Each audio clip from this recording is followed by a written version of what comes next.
Assalamualaikum warahmatullahi wabarakatuh. Alhamdulillahirabbil alamin wa bihi nasta'in wa ala umuri dunya waddin. Wassalatu wassalamu ala asrofil anbiya'i wal mursalin wa ala alihi wa ashabihi ajmain. Amma ba'du. Yang terhormat Bapak Ceceng Salamuddin MAG selaku dosen pengampu mata kuliah bimbingan penulisan karya tulis ilmiah dan rekan-rekan semua yang menonton video ini. Halo teman-teman semuanya. Perkenalkan, kami mahasiswa STAI Al-Musadadiyah Garut semester 3. Di sini kami akan menayangkan sebuah video yang bertemakan jenis-jenis kegiatan ilmiah. Adapun jenis-jenis kegiatan ilmiah yang kami temui, yang pertama ada simposium, yang kedua ada seminar, yang ketiga ada workshop atau lokakarya, yang keempat ada diskusi, yang kelima ada rapat, dan yang terakhir ada konferensi. Baik, kita langsung saja kepada pembahasan yang akan disampaikan oleh para presentator. Kepadanya saya persilahkan. Di sini saya akan memaparkan materi tentang simposium. Simposium adalah pertemuan dengan beberapa pembicara yang mengemukakan pidato singkat tentang objek tertentu atau tentang beberapa aspek dari topik yang sama. Artinya, setiap pembicara menyampaikan pidato pendeknya tentang suatu hal menurut pandangannya masing-masing. Adapun pihak-pihak yang terlibat di dalamnya antara lain itu yang pertama ada pembicara utama, yaitu adalah orang yang bertugas untuk menyampaikan pandangannya terhadap suatu topik yang sedang dibahas.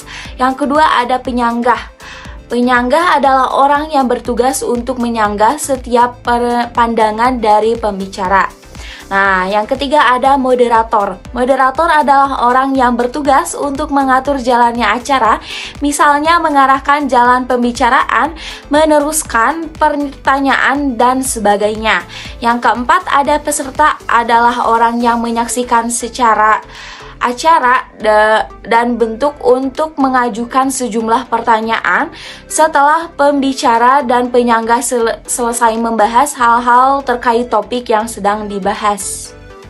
Nah, tujuan diadanya simposium adalah untuk menguraikan serta memaparkan berbagai aspek yang berbeda terkait suatu permasalahan atau topik tertentu dan membagikan kepada pihak-pihak yang membutuhkan informasi, yaitu peserta.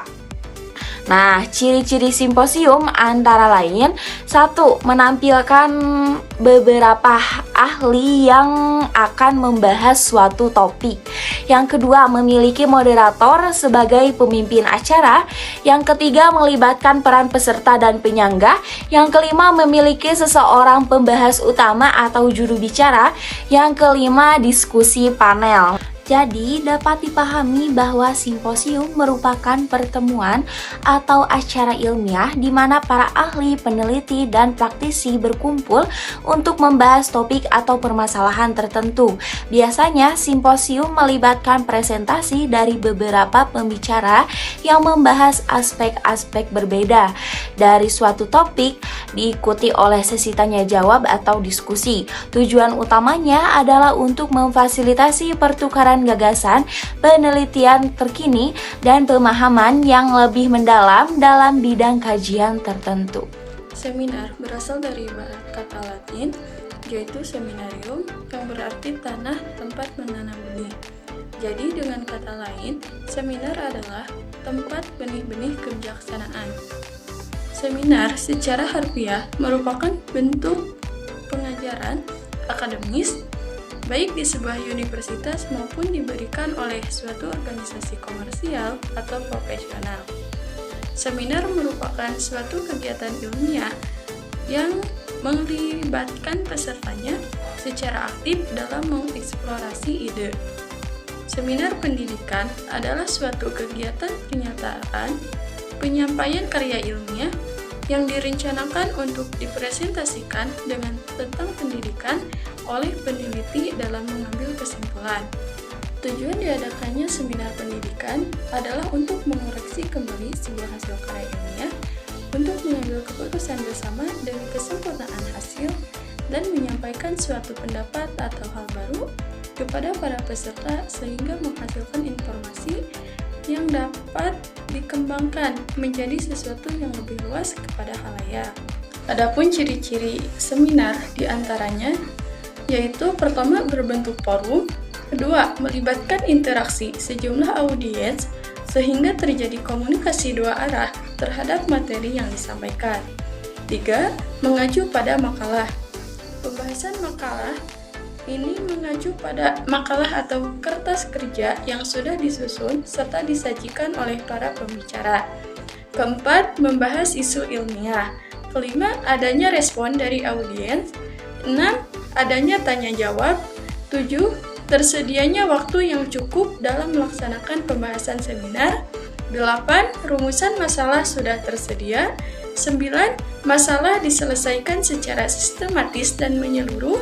Metode yang dipakai guna memecahkan masalah yang akan dibahas sudah dikuasai oleh ketua atau pemimpin dalam seminar. Terakhir, anggota maupun peserta seminar bisa diajak berpikir secara logis untuk menangani cara pemecahan masalah. Selanjutnya, analisis seminar. Dapat dipahami bahwa seminar merupakan sebuah kegiatan yang menghadirkan pembicara dan peserta untuk membahas topik tertentu dengan tujuan untuk mencari suatu pemecahan mengenai topik yang disampaikan dalam seminar. Tema yang diangkat dalam seminar merupakan tema yang berbau ilmiah atau keilmuan. Kemudian, pada akhir seminar selalu diakhiri dengan kesimpulan atau keputusan-keputusan yang merupakan hasil pendapat bersama yang kadang-kadang diikuti dengan resolusi atau rekomendasi. Yang ketiga ada workshop atau lokakarya. Lokakarya atau biasa disebut dengan workshop adalah pertemuan ilmiah yang dilakukan oleh para ahli di bidang yang sama untuk membahas suatu permasalahan yang sesuai dengan bidang keahliannya. Tujuan utama pelaksanaannya adalah untuk mencari solusi atas suatu permasalahan yang terjadi. Kegiatan ini juga biasanya dijadikan agenda rutinan yang dilaksanakan pada kurun waktu tertentu. Adapun jenis-jenis dari lokakarya ini dibedakan menjadi dua. Yang pertama ada berdasarkan sifatnya. Berdasarkan sifatnya terbagi menjadi dua jenis, yaitu yang pertama ada lokakarya mengikat, bersifat mengikat peserta yang ada di dalamnya. Yang kedua, lokakarya tidak mengikat, yaitu bersifat tidak mengikat peserta yang hadir, artinya peserta tidak berkewajiban untuk mengikuti hasilnya. Contohnya, lokakarya tentang zat kimia pada asap kendaraan bermotor. Yang kedua, berdasarkan waktunya, dibedakan menjadi dua, yaitu yang pertama ada lokakarya beruntun, dilakukan dalam jangka waktu tertentu secara berturut-turut, misalnya 4 hari berturut-turut. Yang kedua ada lokakarya berkala, dilakukan dalam jangka waktu tertentu tetapi secara berkala, misalnya sebulan 2 kali, setahun 3 kali, dan sebagainya.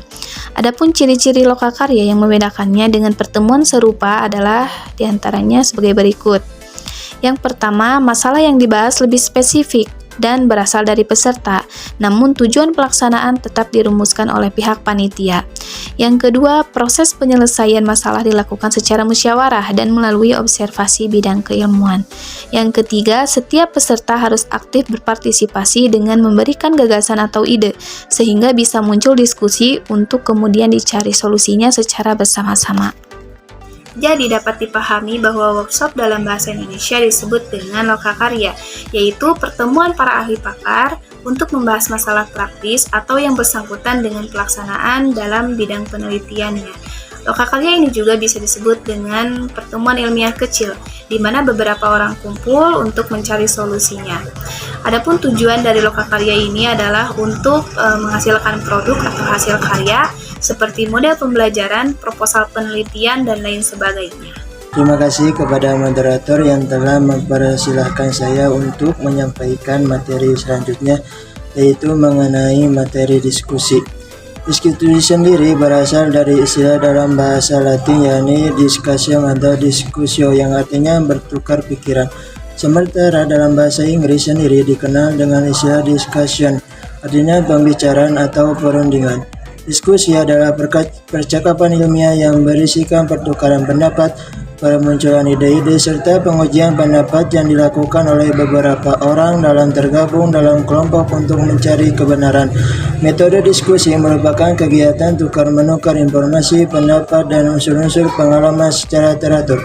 Tujuan metode pembelajaran diskusi adalah memotivasi atau memberi stimulasi kepada siswa agar berpikir kritis, pengeluaran pendapatnya, serta menyumbangkan pikiran-pikirannya dan mengambil suatu jawaban aktual atau satu rangkaian jawaban yang didasarkan atas pertimbangan yang sesama.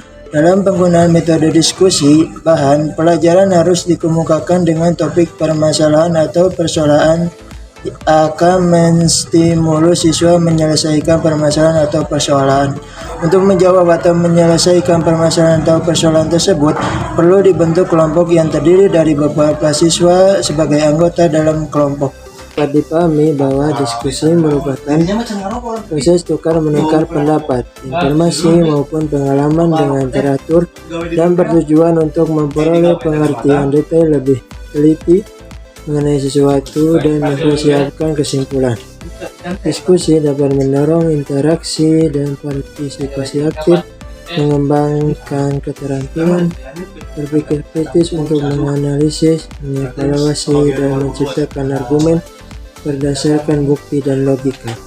Selain itu juga diskusi dapat membantu memahami konsep atau materi dengan lebih mendalam. Mereka dapat menjelaskan pemahaman mereka, mendengar penjelasan dan mengklarifikasi keraguan atau kebingungan mereka. Terima kasih kepada moderator yang telah mengizinkan saya untuk mempresentasikan tentang rapat. Rapat menurut Puri yang dikutip dalam Bestari SORG merupakan pertemuan antara dua orang atau lebih untuk membahas dan memecahkan suatu masalah dengan cara bertatap muka atau menyatukan pikiran guna melaksanakan urutan tertentu. Fungsi dari pertemuan atau rapat dalam Promon 2021 yaitu untuk memecahkan, yang pertama untuk memecahkan atau mencari jalan keluar suatu masalah, yang kedua untuk menyampaikan informasi, perintah, pernyataan, yang ketiga sebagai forum silaturahmi dan demokrasi. Diharapkan peserta rapat dapat ikut berpartisipasi pada masalah-masalah yang sedang dikemukakan. Yang keempat sebagai alat koordinasi yang baik antara peserta rapat dengan perusahaan atau organisasi. Yang kelima menampung semua permasalahan dari arus bawah para peserta. Yang keenam sebagai sarana untuk bernegosiasi. Lalu tujuan rapat dalam Rosalin 2010 adalah yang pertama untuk memecahkan atau mencari jalan keluar suatu masalah, yang kedua untuk menyampaikan informasi, yang ketiga sebagai sarana koordinasi, yang keempat agar peserta dapat ikut berpartisipasi kepada masalah-masalah yang sedang dikemukakan. Analisis isi dari materi di atas dapat dipahami bahwa rapat merupakan pertemuan atau perkumpulan di suatu perusahaan untuk membicarakan kepentingan bersama sebuah organisasi atau perusahaan. Syarat-syarat yang baik untuk menyelenggarakan rapat yaitu menentukan tujuan dan acara tempat, menentukan tanggal dan waktu yang tepat sehingga semua peserta dapat hadir, menentukan tempat untuk melaksanakan rapat serta konsumsi dan media untuk rapat. Baik, di sini saya akan menyampaikan materi tentang konferensi. Konferensi adalah pertemuan atau rapat yang diselenggarakan untuk bertukar pendapat, berdiskusi, atau berunding tentang suatu permasalahan bersama dengan musyawarah. Dalam konferensi, biasanya ada satu atau beberapa pembicaraan utama yang akan menyampaikan pidato atau informasi utama. Inti dari sebuah konferensi adalah pertukaran pendapat sehingga memicu timbulnya ide-ide inovatif maupun pertukaran informasi antar peserta konferensi. Adapun tujuan dari pertemuan ini ada berbagai macam, di antaranya 1. Tujuan akademik, biasanya akan mengundang ilmuwan atau akademisi. Yang kedua, tujuan bisnis. Konferensi dengan tujuan ini biasanya akan melibatkan orang yang bekerja di perusahaan. Diskusi dilakukan untuk membahas tren dan peluang baru yang sesuai dengan bisnis yang dijalankan. Yang ketiga, tujuan perdagangan. Pada konferensi ini, masyarakat dan vendor akan dipertemukan untuk membahas masalah secara bersama-sama. Ciri dari konferensi. Di antaranya ciri-ciri konferensi itu yang pertama ada berskala besar. Konferensi adalah pertemuan besar yang melibatkan ratusan bahkan ribuan peserta Lain halnya dengan workshop atau simposium yang biasanya diselenggarakan dengan skala yang lebih kecil atau terbatas. Bahkan konferensi bisa dilakukan antar negara dengan bantuan video konferensi. Yang kedua ada ajang diskusi, perundingan, dan tukar pendapat merupakan salah satu karakteristik yang dimiliki oleh konferensi. Diskusi tersebut bertujuan untuk membahas topik tertentu serta memecahkan permasalahan yang ada. Kendati demikian, beberapa konferensi tidak mengizinkan adanya diskusi. Yang ketiga, bersifat formal. Salah satu ciri lain yang tidak dapat dipisahkan dari konferensi adalah sifatnya yang formal dibandingkan dengan pertemuan lain seperti seminar, workshop, dan lokakarya. Konferensi bersifat lebih formal. Yang keempat, ciri-ciri konferensi yaitu ada membahas topik umum. Hal ini sangat berbeda dengan simposium dan workshop yang cenderung lebih mengecerut pada topik tertentu. Kendati demikian, topik konferensi mungkin beragam karena disesuaikan dengan kebutuhan. Nah, untuk analisis konferensi, yaitu dapat dipahami bahwa konferensi merupakan pertemuan atau rapat untuk bertukar pendapat atau berunding tentang suatu masalah untuk dihadapi bersama. Rapat konferensi biasanya persoalan bisnis, konferensi disebut juga permusyawaratan. Secara praktis, konferensi merujuk pada pertemuan organisasi atau lembaga untuk membahas masalah tertentu. Adapun kesimpulan dari pemaparan materi mengenai jenis-jenis kegiatan ilmiah adalah kegiatan ilmiah merupakan perbuatan dan perilaku yang secara sistematis yang bertujuan untuk mencari sebuah kebenaran. Kegiatan ilmiah dapat disebut juga metode ilmiah. Metode ilmiah merupakan suatu cara seseorang untuk mendapatkan pengetahuan atau ilmu secara sistematis dan berurutan.